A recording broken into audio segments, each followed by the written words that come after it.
Jason leaned against the railing of the observation deck and tried to look like he belonged in the Interstellar Cultural Forum. It was a lofty space, full of delegates from every corner of the galaxy, all moving with the poise and precision of species who had memorized countless rules of etiquette before breakfast. He, on the other hand, had memorized one: always appear mildly confused but approachable. "So," he muttered to no one in particular, "still single, still trying to save humanity from social awkwardness. I call that a win." He expected a chuckle from the robotic bartender nearby, or at worst, a nod of polite indifference. What he did not expect was two identical figures stepping into his peripheral vision, their long, elegant ears twitching in perfect unison as they locked eyes on him. Lyria and Lysera. He would learn their names later, once he stopped worrying about not fainting on the spot. For now, he could only note that they looked almost human, tall, lithe, poised, but their ears were unlike anything he'd ever seen. Long, tapering elegantly, swiveling with minute precision to track him, like living radar dishes. A translator drone hovered near him, emitting a faint hum.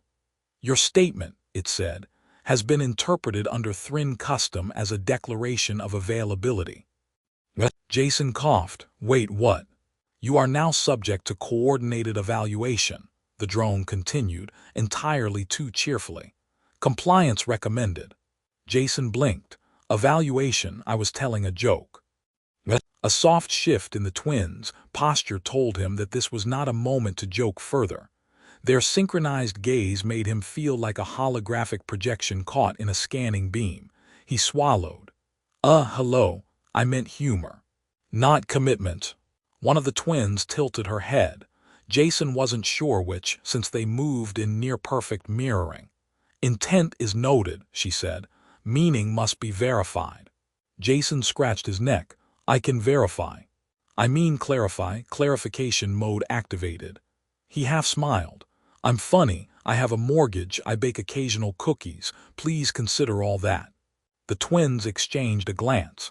Jason realized this must be their version of whispering. Their ears flicked slightly, a subtle sign of communication. "You will accompany us," one said. Jason didn't know whether it was a question or a statement. He didn't ask. He followed them because the alternative, refusing, felt like stepping onto a comet without a spacesuit.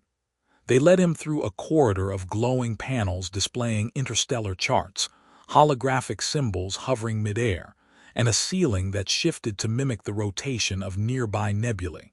Each step made him feel smaller, as if the corridors themselves were designed to intimidate humans. They stopped before a console that projected three-dimensional orbits of multiple planetary systems. One twin gestured at the display. "You will answer questions." Jason raised his hands. "Questions, like trivia. I can do trivia. I know a lot about alien pastries." "We require analysis," the other said. "Logic, resilience, humor, honesty." Jason gulped. "Humor, I've got that in spades. Honesty also, logic sometimes."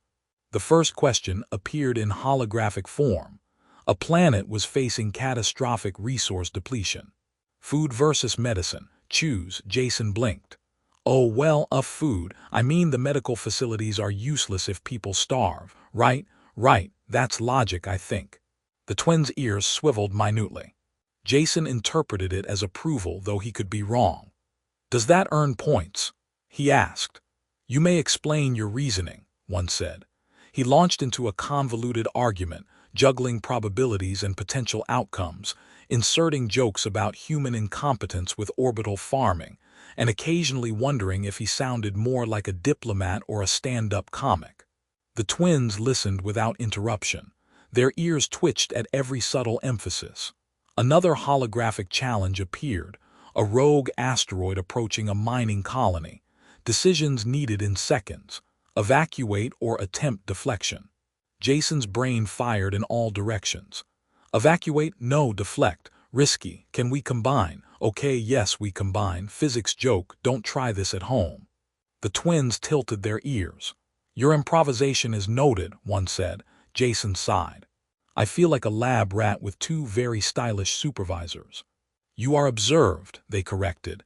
He leaned back against the console. Noted, though legally I prefer voluntary participant.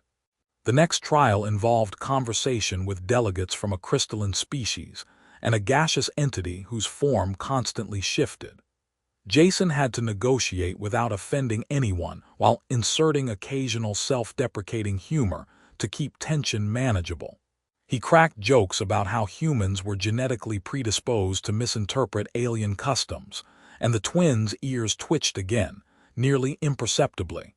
Jason took it as a smile. Finally, they stopped before a private chamber filled with glowing panels and softly pulsing lights. One twin gestured at him. "Sit. We observe your endurance, patience, and adaptability in concentrated proximity." Jason collapsed into the chair, half relieved, half terrified. "Endurance, adaptability, patience. I have snacks for endurance, adaptability mostly sarcasm, patience working on it." "Your humor is appreciated," the second twin said. Jason blinked. "I'm doing okay, that counts." They did not answer in words. Their ears swiveled forward in perfect synchronization. Jason realized that this was acknowledgement, approval, and perhaps the first human translation of an alien smile. He leaned back and muttered under his breath, "I came for cultural exchange. I got evaluated like a supernova simulator. At least the view is nice." The twins exchanged a glance and tilted their ears again. Jason decided he would take that as an invitation to keep trying, keep joking, and keep surviving the most peculiar chase of his life. He didn't know how long it would last, only that he had officially entered a game of intellect, humor, and persistence that would redefine every expectation he had about interstellar diplomacy and singlehood. Jason followed the twins through corridors that seemed to bend just slightly out of alignment with his sense of gravity. Every panel glowed faintly, displaying star charts and simulation data that shifted when he glanced at them, almost as if the ship itself were aware of his presence. "You know," Jason said, leaning against a railing he wasn't supposed to touch, "I have a gift for diplomacy. It's called improvisational panic." Lysera's ear twitched, and Lyria mirrored it perfectly. "Improvisation will be observed," Lyria said, her tone neutral but carrying an unmistakable weight. Jason exhaled. "Great, I've been practicing panic for decades." They led him into a room with multiple holographic interfaces, each projecting a separate environmental simulation. Asteroid fields, collapsing habitats, and resource crises. "First evaluation," Lysera said, "requires your problem-solving under unusual constraints." Jason stared. "Constraints, check. Problem-solving, maybe. Humor under pressure." "You will need it," Lyria said. The first challenge appeared. A mining colony caught in the crossfire of a plasma storm. Sensors indicated structural collapse in 15 minutes if no action was taken. Jason reached for the interface, attempting to recall his human tactical manuals, while muttering under his breath about the absurdity of being evaluated mid-panic simulation. "Divert power to stabilizers but maintain life support," he said aloud. "And keep the engineers alive. Optional, avoid sarcastic comments about orbital incompetence." Lysera tilted her head. "You speak with honesty and levity." Jason grimaced. "I call it honest levity, some call it disaster commentary." He rerouted energy flow through a cascade of glowing conduits. Sparks of holographic data arced like miniature lightning storms. Jason half expected the system to revolt. The twins observed silently, their ears twitching in synchronous focus. A holographic alarm blared, signaling that the plasma storm had intensified. "Rapid recalibration required," Lyria noted. Jason tapped the interface furiously. "Rapid recalibration. Fine. Let's see. Adjust the shield polarity. Stagger the graviton dampeners, and pray the engineers are immune to cosmic sarcasm." The shields hummed, the projections shimmered, and the simulated colony stabilized. Jason leaned back, wiped sweat from his brow, and gave the twins a mock bow. "Ta-da! Human ingenuity and occasional dumb luck." "You respond under pressure with composure and humor," Lysera observed. Jason grinned. Composure is debatable, humor is guaranteed. Next came a puzzle that involved navigating a volatile wormhole to deliver critical medical supplies to a research station. Jason had to calculate trajectory adjustments while managing energy reserves and keeping the simulated crew from panicking. He cracked jokes about interstellar GPS failures and the unhelpful optimism of alien navigational charts, earning a barely perceptible flicker of amusement from the twins. "Your humor maintains morale," Lyria said. "It is a strategy." Jason rubbed his eyes. "Strategy? I just hope I don't get vaporized in a nebula." They moved to the final simulation for the session, an ethical dilemma. 2 neighboring colonies required limited supplies, and only one shipment could arrive in time. Jason's options were complicated by conflicting cultural protocols he barely understood. He paused, stared at the projections, and muttered, "All right, universe, let's make this a group decision." He allocated resources with a mixture of logic and improvisation, explaining his reasoning aloud with frequent humorous asides about human bureaucracy and interstellar paperwork. The twins listened silently, their ears flicking at key moments, noting subtle inflections and choices. "You consider consequences carefully," Lysera said when he finished. "And I do it while cracking jokes," Jason added. "Do I get extra points for style?" "You demonstrate adaptability and courage," Lyria replied. Jason blinked. "That counts, because I was mostly panicking elegantly." A translation drone hovered closer. Observation. Humor under duress positively influences perception in Thrin evaluation protocols. Jason groaned. "I am now officially a valued specimen." Noted. Lysera and Lyria guided him into a quieter corridor, away from simulations and alarms. Jason's legs felt like jelly. "Do all your evaluations involve near destruction of imaginary colonies?" "Scenarios are practical," Lyria said. "Practical," Jason repeated. Translation, terrifying and educational. They reached a small chamber lined with soft glowing panels. "Final measure of this session," Lysera said, "requires social composure with multiple observers present." Jason's stomach sank. "Observers? I just survived plasma storms and wormholes. Now it's a tea party." "Observation is continuous," Lyria replied. Jason nodded weakly. "I excel at continuous observation, mostly nervous sweating." They led him through a balcony overlooking the forum's main chamber, where delegates from dozens of species observed without overtly intruding. Every gesture, every word, every sideways glance would be noted. Jason's brain immediately started compiling possible jokes that would not be considered inappropriate across 44 species. Lyria's ear twitched. "You maintain wit under scrutiny." Jason bowed slightly. "Yes. My wit is unarmed but lethal in morale boosting." A crystalline delegate approached and posed a hypothetical question about resource allocation under stress. Jason answered with a combination of earnest calculation and gentle humor, and both twins tilted their ears forward in near-perfect synchronization. He could not tell if it was approval or an internal debate about his sanity. By the end of the session, Jason felt like a human who had survived a cross between a diplomatic exam and an interstellar obstacle course. The twins' presence was steady, observing, and unyielding, not threatening, but persistent enough to make him aware that escape was no longer an option. Lysera finally spoke. "You have completed the second measure." Jason exhaled. "Completed, survived, mostly alive. Can we call that progress?" Lyria's lips curved faintly, almost imperceptibly. "Progress is acknowledged." Jason shook his head. "I came here to network, not star in a twin alien evaluation series." "But okay, progress, I'll take it. Next session I'll bring cookies. Maybe universal cookies could improve morale." The twins exchanged a glance, their ears flicking minutely, and Jason realized that whatever the next trial held, humor, honesty, and human unpredictability had become his weapons.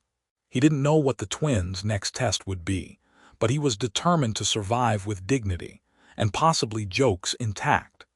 Jason had just finished recalibrating the sensor array when one of the twins, Lyria, leaned over his shoulder and said, "Your timing is acceptable, though your explanation was unnecessarily verbose."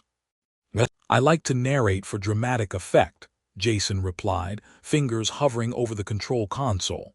"Keeps the sensors entertained." Lysera's ear twitched. "Sensors do not require entertainment, humans do." Jason grimaced. "Point taken. We should notify them of my ongoing sacrifice." They were aboard the Aurelian, a survey vessel orbiting a newly terraformed gas giant with storms that could peel paint off an entire starship if left unmonitored. The twins had invited him here not just for evaluation, but to observe how he handled prolonged exposure to pressure, rapid problem-solving, and importantly, their combined scrutiny. Jason realized the twins' persistence was less about pursuit and more about endurance testing. A warning tone blared. "Atmospheric disturbances detected in Sector 5. Jason squinted at the floating holograms of shifting gas flows. "Sector 5. That's the sector that explodes more than my cooking experiments at home." "Appropriate response is required," Lyria said. Jason adjusted the array, hands moving quickly. "Fine. I'll realign the ion converters, stagger the flux shields, and pray that no one notices my human panic." Lysera's ears swiveled. "Panic is noted. Adaptation is preferred." "Adaptation, yes," Jason muttered. "Preferably with minimal screaming." The gas giant's storm intensified and the ship shook slightly. Jason's fingers danced across the interface. "Sensors, stabilize now. If you fail, I'll have to write a strongly worded complaint to their interstellar union." Lyria glanced at him. "Your humor persists despite risk." "Persisting is my superpower," Jason said. "Well, that, and ignoring imminent disasters until someone tells me I can't." The twins exchanged a glance, ears flicking with subtle synchronization. Jason decided that was their way of laughing. He allowed himself a small smile, pleased that humor still functioned as a social bridge even under alien scrutiny. Another alert appeared. A rogue satellite had broken free of orbit and was spiraling toward the ship. Jason swore softly. "Of course, why wouldn't it?" "You may take the lead," Lysera said. Jason nodded and activated the trajectory interface. "All right, let's give this satellite a polite nudge." He applied calculated gravitational tugs, adjusting thrusters in real time, muttering jokes about cosmic billiards and the poor orbital alignment of alien debris. The twins watched silently, ears tilted forward, every micro-expression recorded in their synchronized gaze. "Your improvisation is effective," Lyria said after the satellite was redirected safely. Jason exhaled. "Effective, yes. Elegant, debatable, entertaining, absolutely." A communication ping came from the ship's AI. "Unexpected flux detected in secondary shields." Jason groaned. "You mean the part I just spent 20 minutes recalibrating?" "Fantastic." Lysera smiled faintly, a subtle curve that made Jason think she might be capable of humor herself. "Stress response is measured," she said. Jason leaned back and rubbed his eyes.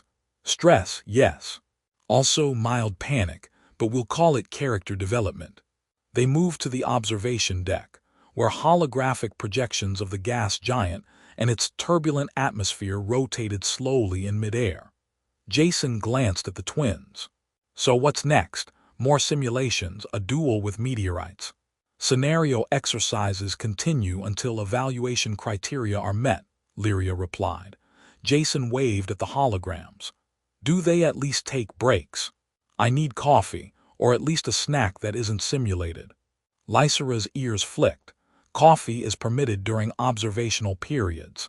Jason brightened. "Finally, I was beginning to think humor and caffeine were human-exclusive resources." Their next challenge arrived unexpectedly. A small probe had gone off course and was transmitting critical biological data from a distant moon.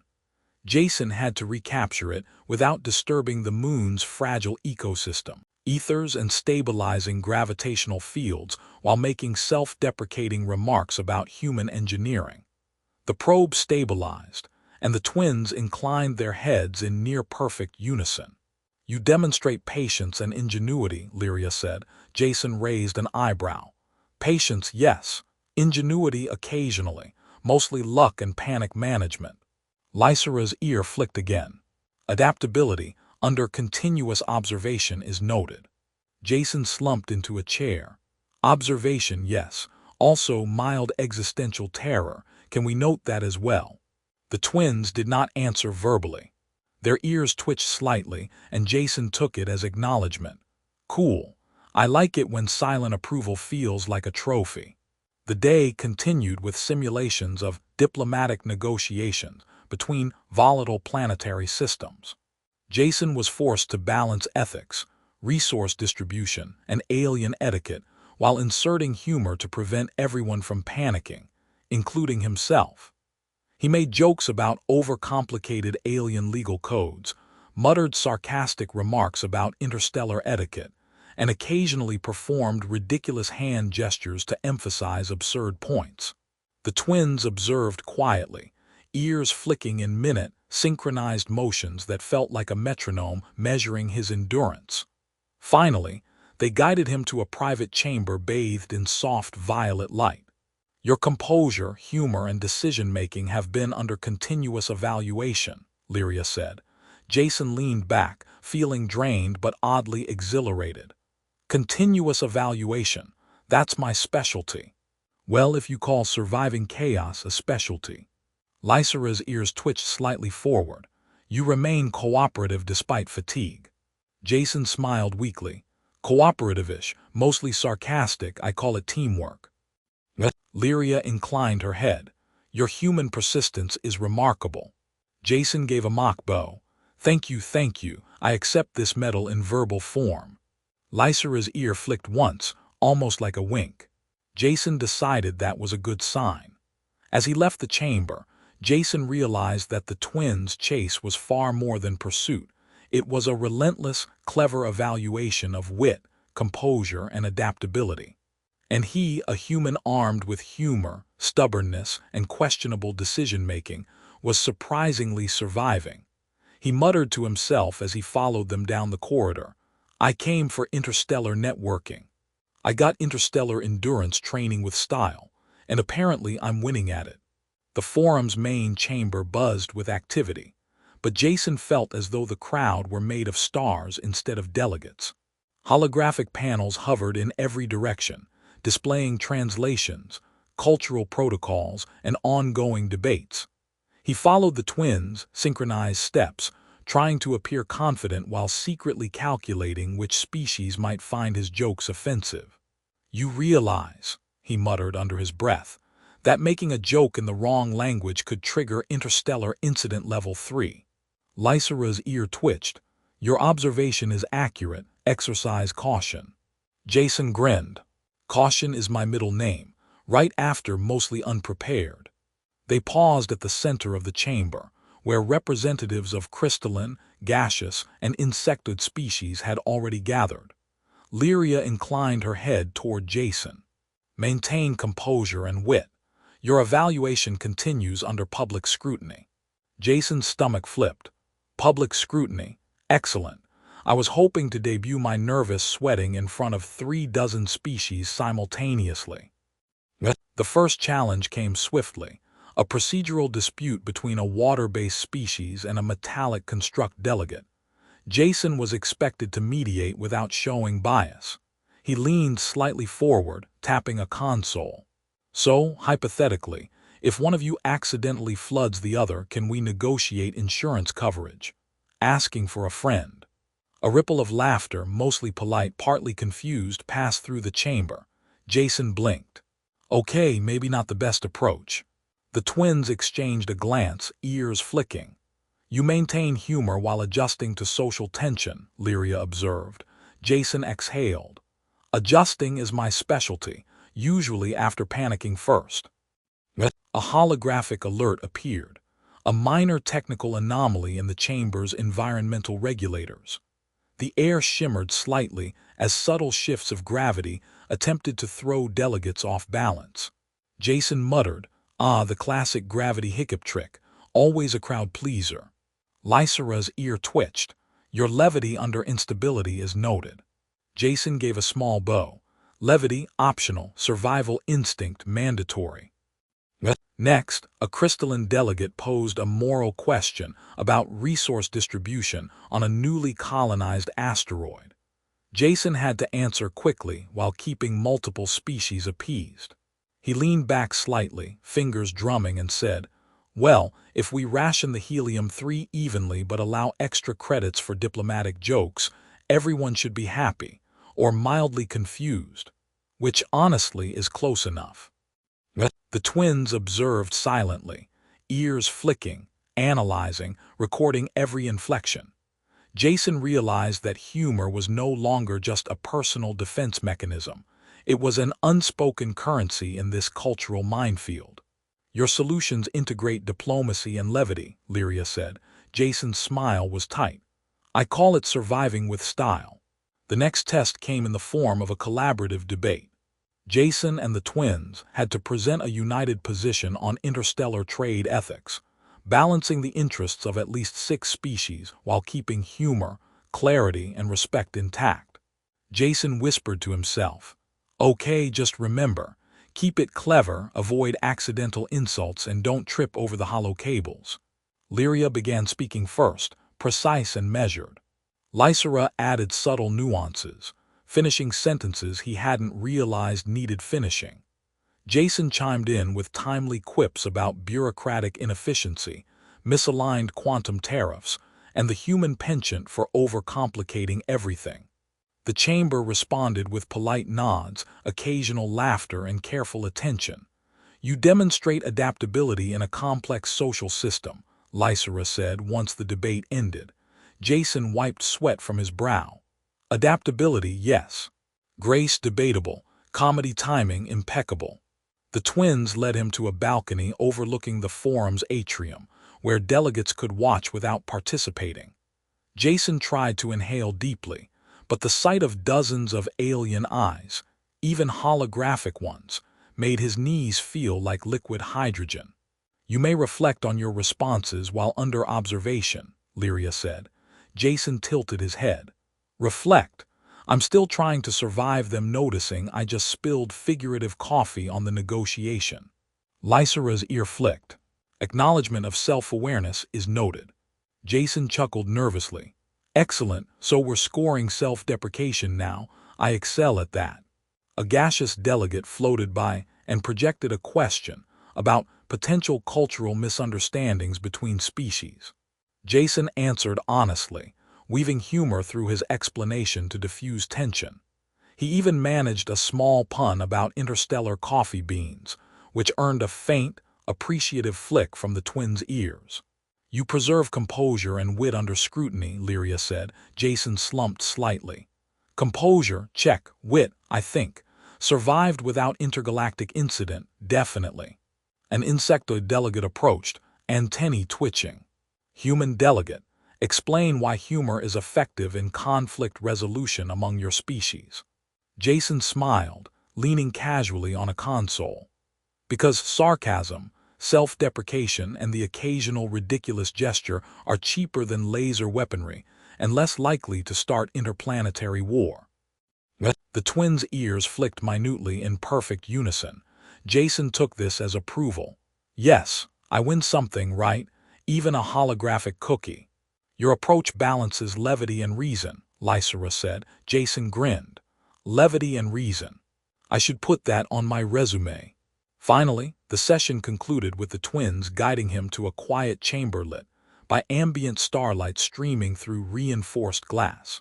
"You have navigated observation, debate, and complex social interaction successfully," Lyria said. Jason exhaled. "Successfully, yes. Sanely debatable. Humorous. I hope so. Entertaining enough for the twins to forgive minor idiocy." Fingers crossed. Lysera inclined her head slightly. "You endure scrutiny with humor and honesty. Evaluation continues, but your persistence is noted." Jason sank into a chair. "Persistence, yes. Also mild terror and occasional sarcasm. Can we add that to the record?"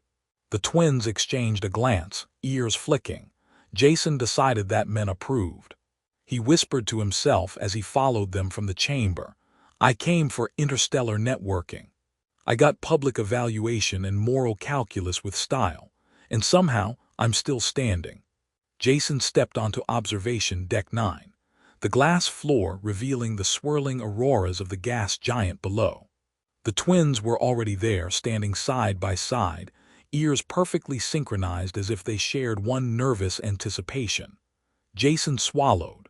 Somehow, after all the trials, simulations, and accidental moral lectures, this was the final measure. "Quiet reflection," Lysera said. "No audience, no distractions." Jason cleared his throat. "Quiet reflection, got it. I've been practicing all day, mostly by imagining myself floating in space screaming. That counts, right?" Lyria tilted her head. "Your humor persists under stress."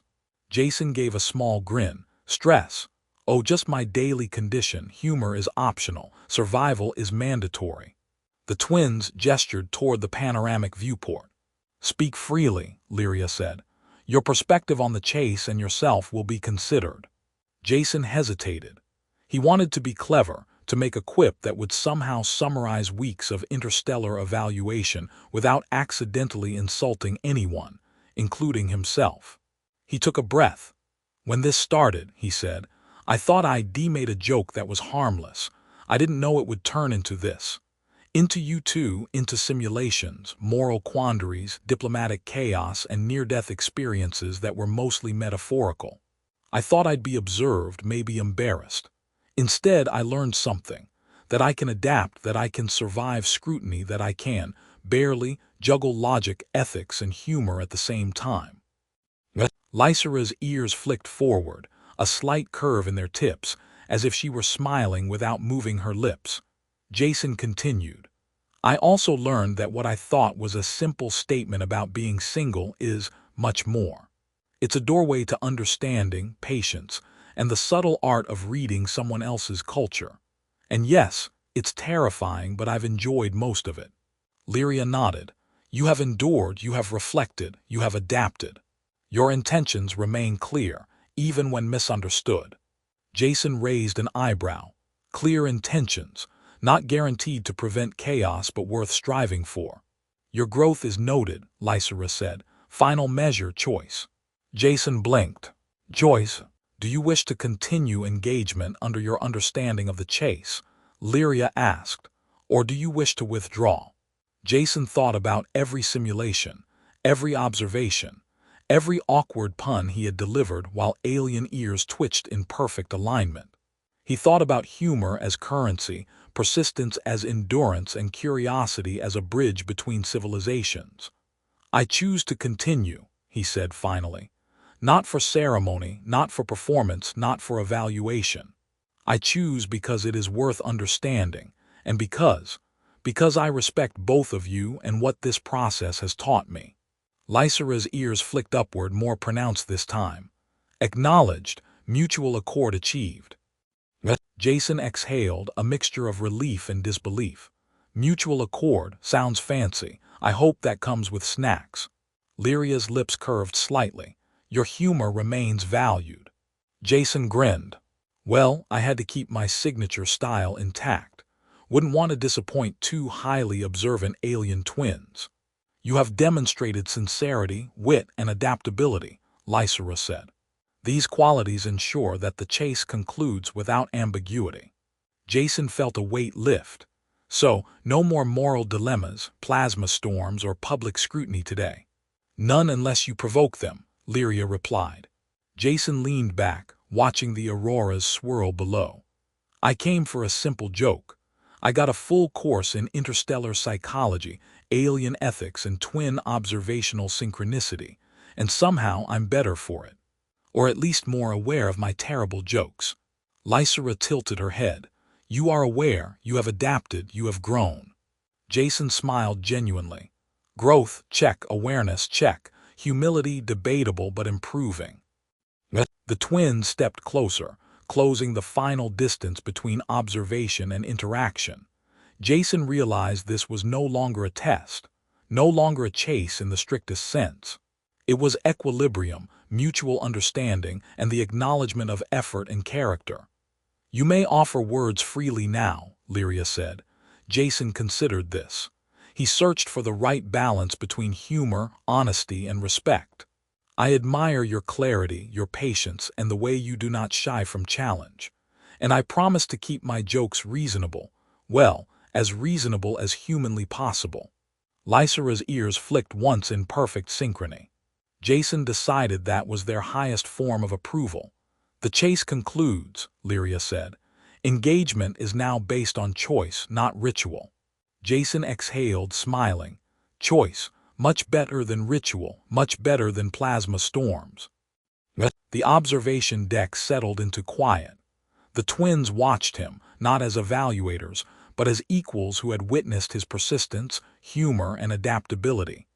Jason felt an unfamiliar but welcome sensation. Peace.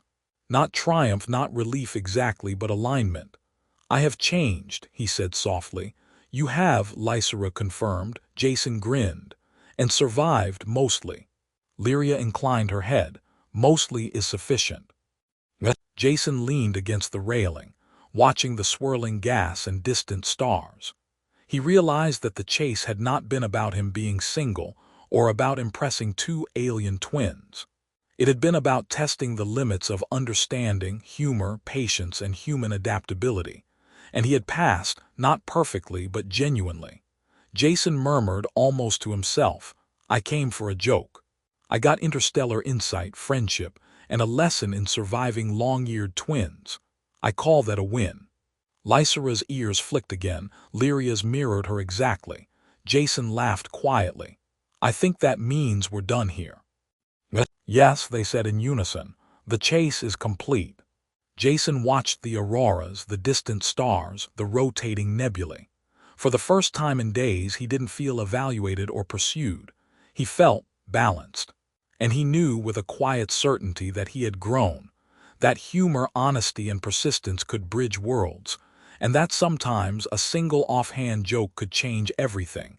He grinned. So, dinner. Or do I have to survive another plasma storm first? Lysera tilted her head. Jason decided that was the closest thing to laughter and Thrin he would ever